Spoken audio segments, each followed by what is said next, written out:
Bienvenidos a Electrotecnia. Lo que hemos venido conversando como tal ha sido la representación tanto cartesiana como vectorial de una señal alterna.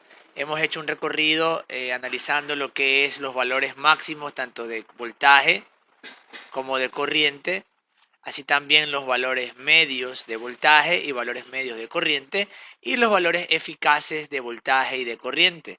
Vimos las formulaciones para poder interactuar entre todas estas señales que se encuentran presentes en una onda alterna.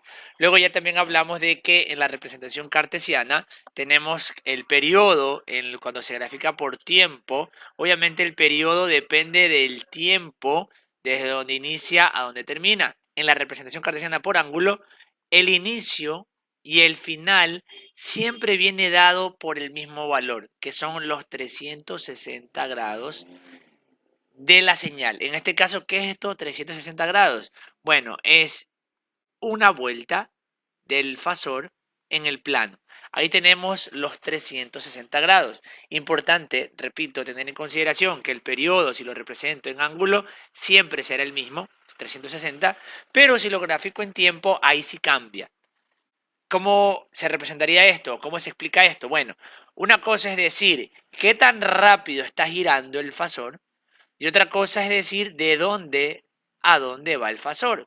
Siempre va a ir desde 0 grados a 360, pero la velocidad sí puede cambiar. Eso es lo que vimos con respecto a las gráficas.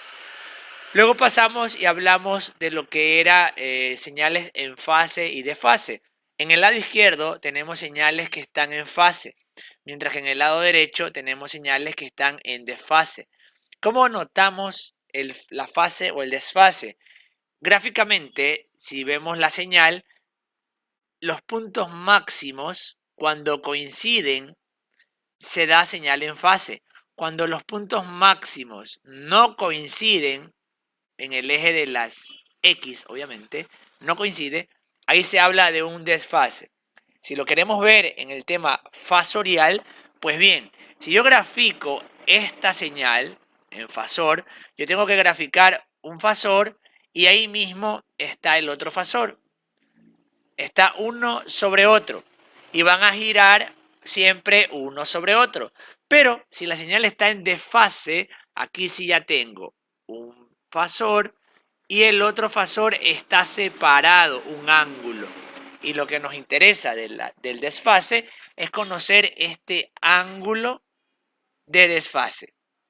Obviamente, el ángulo de desfase cuando no hay separación va a ser 0 grados. No se están separando los fasores, pero acá ya hay una separación y, ojo, va a girar o van a girar los dos fasores siempre con este desfase, o sea, separados ese ángulo de desfase, van a ir girando en el plano. Bueno, aquí tenemos dos problemas de lo que tienen que ver señales en fase y en desfase. Vamos a analizar el primero de ellos. Me dice, dos corrientes alternas senoidales están desfasadas 20 grados. Sabiendo que la frecuencia es de 50 hercios, calcular el periodo y el tiempo de desfase. Primero, como quiero calcular el periodo, yo sé que hay una fórmula que relaciona frecuencia y periodo. Me dice que, vamos a poner aquí, problema 1, el periodo es igual al inverso de la frecuencia. El periodo es igual a 1 sobre 50. ¿Cuánto será nuestro periodo para este problema número 1? Tenemos un periodo que vale 0,02 segundos. Recuerde, periodo en segundos, frecuencia en hercios y tenemos 50 hercios. Ahora, ya tenemos la primera parte. ¿Cuál es el periodo?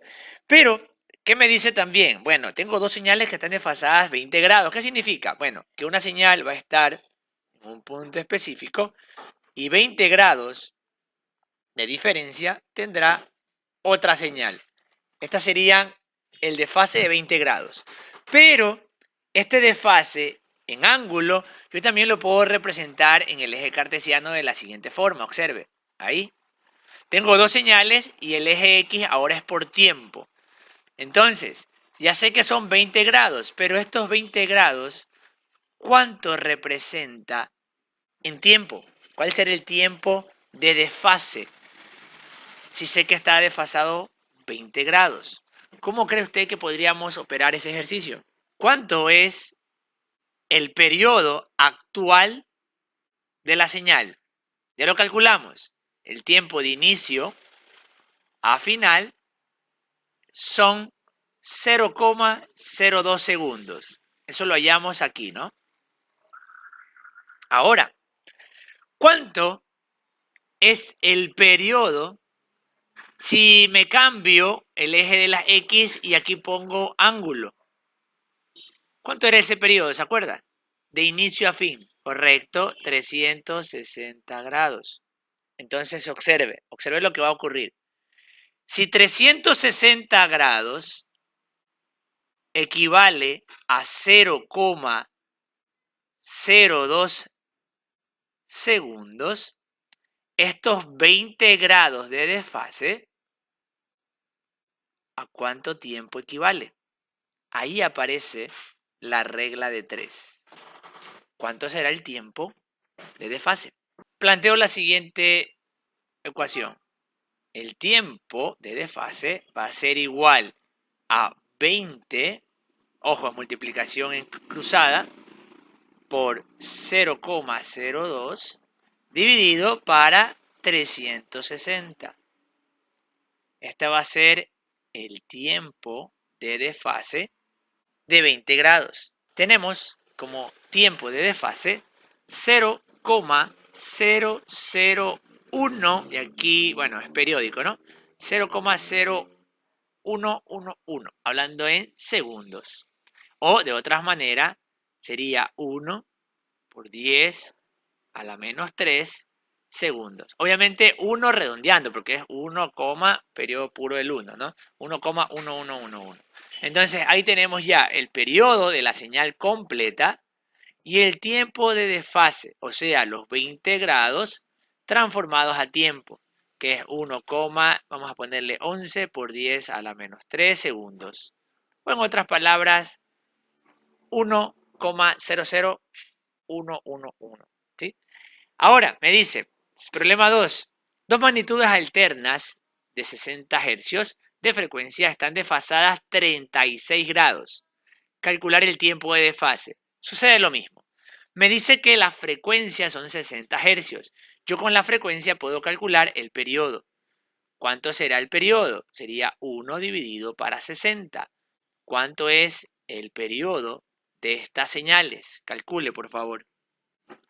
Tenemos como periodo 0,016 segundos. Y la misma lógica, observe, el periodo en segundos de inicio a final, ya sé que son 0,016 segundos. Si lo quiero graficar ahora en ángulo, ¿cuánto será el periodo de inicio a final? Nuevamente tenemos 360 grados. Ahora, ¿qué me dice el ejercicio? Bueno, mira, hay un desfase de 36 grados. ¿Cuánto será eso en segundos? ¿No? Es lo que me pide.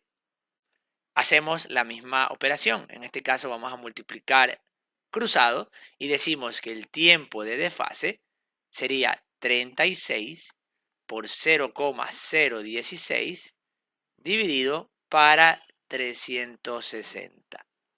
¿Cuánto será estos 36 grados de desfase entre las dos señales en tiempo? En otras palabras, tengo un fasor, 36 grados de diferencia entre uno y otro. Luego, si lo hago gráficamente en una onda, quiero saber cuál es el tiempo de desfase entre una señal y la otra. Aquí es el ángulo y abajo quiero el tiempo. ¿Cuánto será ese desfase? Tenemos que el tiempo de desfase es igual a 0,0016 segundos. En otras palabras, estos 36 grados equivalen a 0,0016 segundos. Ahí tenemos el tema de fase y desfase de señales. todo lo que es ángulo se convierte también en tiempo y viceversa, ¿no? Ahora ya entramos a ver un circuito de los que pretendemos analizar. Para esto presento la diapositiva y analizamos. En este caso tenemos un circuito de corriente alterna con resistencia óhmica. Ojo, un circuito con resistencia óhmica simplemente quiere decir que hay una resistencia presente en el sistema. Nada más. Entonces colocamos una fuente alterna y colocamos una resistencia. Analicemos qué pasa aquí. Veamos. Un circuito tiene solo resistencia óhmica cuando está desprovisto de autoinducción y capacidad. En otras palabras, está desprovisto de inductores y de condensadores. Autoinducción es el inductor, es la propiedad del inductor, y capacidad es la propiedad del condensador. Al conectar una resistencia a una tensión alterna senoidal de valor eficaz V y frecuencia F, por la resistencia circula una corriente que viene dada por la ley de Ohm. Corriente es igual a voltaje sobre resistencia, ley de Ohm de toda la vida. Aquí usted divide voltaje por la resistencia y calcula la corriente que circula por el elemento.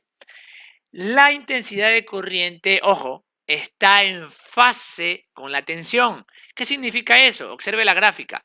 Lo que está en color verde es el voltaje. Lo que está en color azul es la corriente. Y se analiza, observe, este punto máximo coincide con el máximo del voltaje. Acá también, observe, punto máximo de corriente, punto máximo de voltaje, punto máximo de corriente, punto máximo de voltaje. Están las señales en fase. Voltaje y corriente están en fase. ¿Cómo no estarían en fase? Si usted observa lo siguiente, señal de esta forma. Bueno, quedó triangular. Un máximo por un lado y otro máximo por otro. Esto es desfase. Pero acá, observe, coinciden los máximos, por ende, hablamos de señales en fase. ¿Qué más me dice? Bueno, la potencia consumida va a ser igual a la potencia activa. Y aquí empiezan los detalles importantes. La resistencia o las resistencias tienen relación directa con la potencia activa. Y aquí importante, van a aparecer tres tipos de potencia. Entonces, las resistencias son proporcionales a la potencia activa y se calcula de la siguiente forma. Potencia activa es igual a la resistencia por el cuadrado de la corriente. O esto también es igual a voltaje al cuadrado dividido para la resistencia. O la potencia activa también es igual a voltaje en la resistencia por la corriente. Obviamente la corriente de la resistencia. Entonces ahí tenemos tres formas de calcular la potencia en la resistencia. Tenemos R por I cuadrado, V cuadrado sobre R, o voltaje en la resistencia por corriente en la resistencia. Este sería el principio de lo que es un circuito R, o sea, netamente resistivo. Problemas de aplicación. Hay 4 problemas. Vamos a trabajar con cada uno de ellos. Me dice, problema 1. Una resistencia eléctrica de 1000 ohmios se conecta a una tensión alterna senoidal de valor eficaz 220 voltios y frecuencia 60 hercios. Calcular el valor de la corriente eficaz que circula por la resistencia. En otras palabras, fuente alterna, resistencia, y me dice que tengo 1000 ohmios y 220 voltios. Frecuencia 60 hercios. Por ahora no vamos a usar la frecuencia. La frecuencia vamos a empezar a usarla cuando tengamos circuitos L y circuitos C. Así que, ojo, atentos. Pero me dan los datos. Esto es voltaje eficaz. Por eso le coloco solo la letra V. No, si fuera un voltaje máximo, colocaría, ya saben, ¿no? Voltaje máximo. Si fuera voltaje medio, voltaje medio. Pero en este caso nos aclara que es valor eficaz de voltaje. Cuando no se especifica expresamente los valores de las magnitudes alternas, son eficaces. ¿Qué quiere decir esto? Sin un problema le digo, bueno, tengo un voltaje de 100 voltios No le dije si era eficaz, si era máximo, si era medio. Bueno, si no le digo nada, para usted esto es valor eficaz. Eso es lo que me dice la nota. Si no me especifica expresamente, usted todos los datos que le dé el problema van a ser valores eficaces. Y obviamente en la formulación anterior, si usted analiza, aquí estoy usando valores eficaces, porque digo que corriente eficaz es voltaje eficaz sobre resistencia. No dice ni voltaje máximo, no dice ni voltaje medio, ni corriente máxima, ni corriente media. Simplemente son valores eficaces. Eso igual lo aclaro. Me llevo la ley de Ohm y aplicamos. En este caso, si quiero la corriente, puedo decir entonces que corriente es igual a voltaje sobre resistencia. La corriente es igual a los 220 voltios dividido para la resistencia que son 1000 ohmios. ¿Cuánto será nuestra corriente en esta resistencia? Tenemos una corriente que vale 0,22 amperios. Aquí mismo, hallemos la potencia activa en la resistencia. Potencia activa en la resistencia vimos que era I cuadrado por R. En este caso sería 0,22 al cuadrado multiplicado por la resistencia que son los 1000 ohmios. ¿Cuánto será la potencia activa en esta resistencia? Calcule, por favor.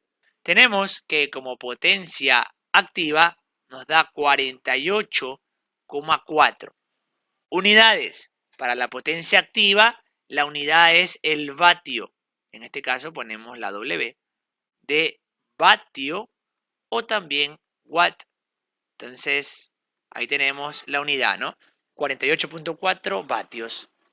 Problema número 3. Me dice, a una red de corriente alterna senoidal de 230 voltios de tensión, ojo, no me dice nada, ya sé que es valor eficaz, y frecuencia 50 hercios, se conecta una plancha eléctrica de resistencia 100 ohmios.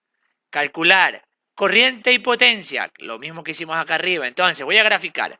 Tenemos fuente alterna, mi resistencia, 230 voltios, 100 ohmios.